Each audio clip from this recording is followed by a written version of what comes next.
यह माशाल्लाह खीरा बच्चा है, तकरीबन 9 महीने का ही है। ये सबसे महंगा बकरा छोड़ ये पकने।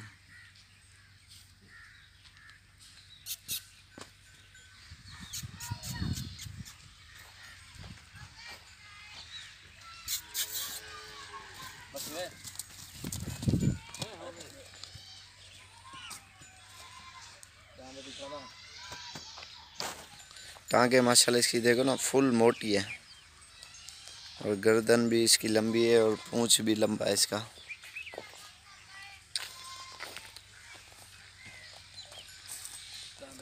खोल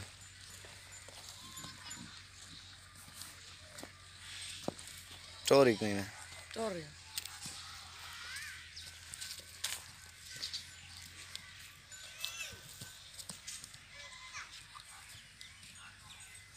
इधर तो